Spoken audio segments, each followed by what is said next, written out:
We find some future, we find some direction, we find some meaning in our life, and we come to a place where suddenly everything seems to not make any sense. We, in a sense, sort of lose our way. And all of us experience that at times in our life. It's very, very common to experience that when you're like in your early 20s. And for your early life, you felt like everything was very clear and very evident as to what was supposed to happen in your life, and then suddenly everything just seems to be disappearing. And it also happens even in the life of the church. If you look back to the history of the church, there's times where the church is just kind of floundering and kind of struggling, trying to figure out who they are. And it often happens in the lives of people in the church at different ages as well. And there are times in your life where you can expect that this is probably going to happen.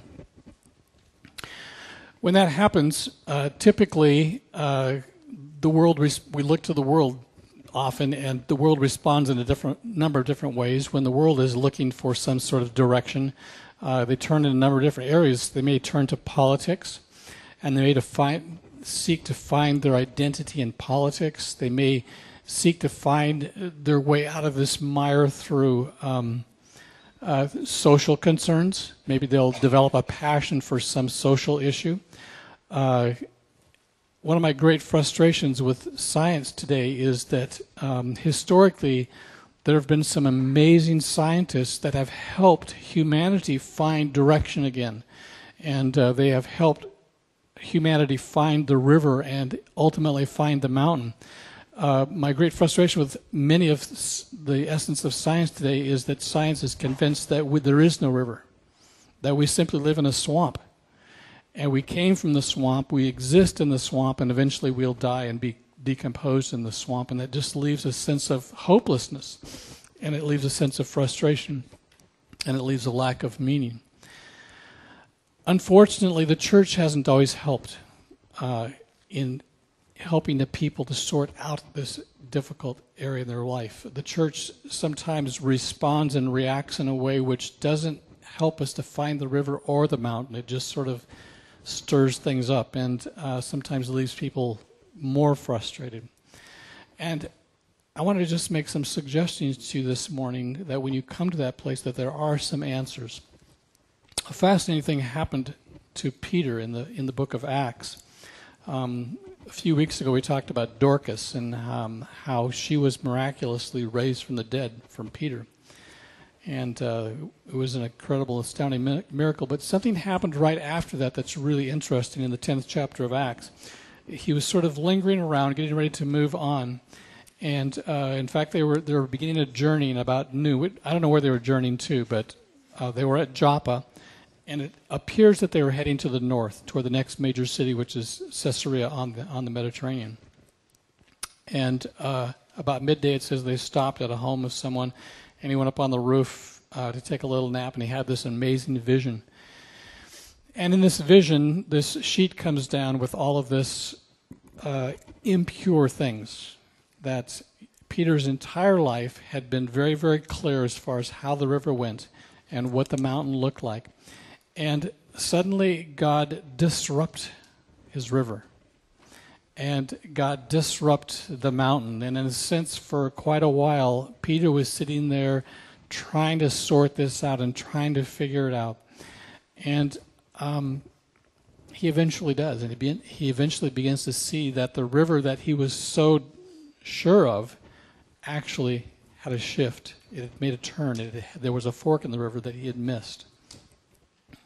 So when we come to those times, when we come to those areas in our life, when everything seems kind of like in a mire and it's not clear as to where the river is, as to where the mountain is, there are some things for us to clearly remember. And much of this information actually comes from the book of John, from Jesus' exhortation to his disciples, because he knew that they were about to fall into the swamp.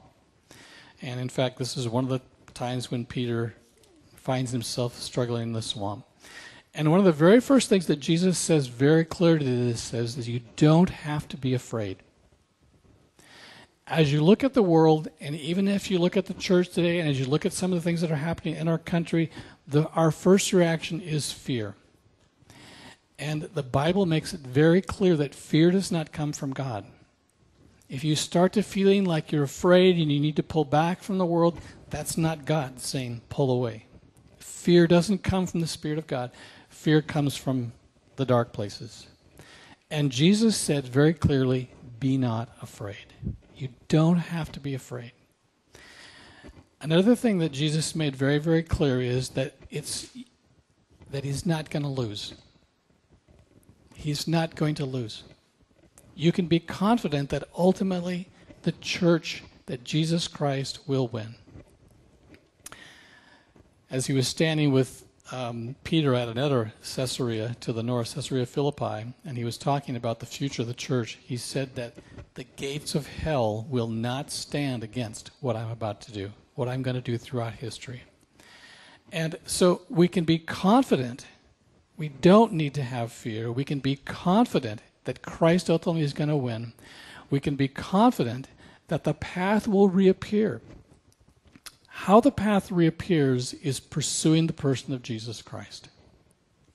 That's how it reappears. It is so easy, and the church historically has somehow often missed that. It's important to remember what the essentials are. The essentials of our belief is that Christ died to save sinners. That's it. There's a fascinating sermon that Steve Murray preaches of the difference between orthodoxy and orthopraxy. Orthopraxy is the same for all of Christ's followers. Orthopraxy is that we love God and we love humanity. How we do that, or orthodoxy, may differ. But the essence, the essentials, the thing that we need to continue to come back to is that people simply need to find Christ. And people simply need to see the love of Christ through us. That's it. That's all we have to do. We don't have to be the judges of this world. We don't have to be the conscious of the world. All we have to do is simply say to the world, we are illustrations of how to love God and to love people. And that, understanding that, will help us to find our way out of the swamp and back to that clear path. One of the other things that Christ made very, very clear in John and then also in 1 John is that one of the vehicles that the enemy will use to disrupt the river is pulling us off course, first of all, getting us all wrapped up in other issues, which are not the essentials, and using those to divide the body of Christ. There is few things that the Bible speaks more of than the importance of unity. And what typically happens, and if you look back through the history of the church, is that the church, in the midst of this swamp, becomes kind of agitated and kind of irritated and starts thinking, I have got to figure out the river, and anybody that's not exactly in the river, the same place I have, I need to build a wall around myself because I'm afraid of what they believe. And Satan uses that fear, first of all, to isolate us and to create a barrier, but ultimately to divide the Church of Jesus Christ. I was talking, actually just yesterday, with Mark about our current Pope. In fact, I've had a discussion about the Pope in several occasions. I was officiating a wedding a week ago, and the man sitting next to me said, I'm a lapsed Catholic. And I said, well, I guess in reality, all Protestants are kind of lapsed Catholics too, aren't we? So, but I have great faith in the man that I believe God placed to be the Pope. And he is illustrated in so many powerful ways. And not every way. His and my theology isn't exactly the same on every regard. But when it comes to loving the poor, when it comes to embracing the poor and putting aside the trappings of authority and of power and of control that he is being a great illustration of what Christ taught. And part of the frustration with our young people growing up is that they aren't seeing that in our lives. They're not clearly seeing how we are loving people and how we are loving God. And so they are sometimes losing their path as well. So my point to you this morning is that when you find yourself in the swamp, when you can't see the river, when you can't see the mountain, be cautious about being afraid. Understand that Christ is with you, that Christ is standing near you. Pursue Christ, pursue God, and pursue loving people. And when you begin to do that, you will discover that the river reappears, that the mountain reappears. And you'll have confidence again that, yes, God is the one in control in the midst of this planet. We have never existed in a planet where there are so many things against the body of Christ. I was just thinking this week, it's an amazing thing that there is a group of people on our planet, ISIS, that are consumed with killing every other human on the planet. What an unusual place for us as humanity to be, and their foremost enemies are Christians. One of the first questions they ask when they get into a group, who are the Christians? And they immediately execute all the Christians. And that normally might lead us to fear, and that's what Satan would have. He would have us dwell in fear and to be in terror. But Christ said, be not afraid.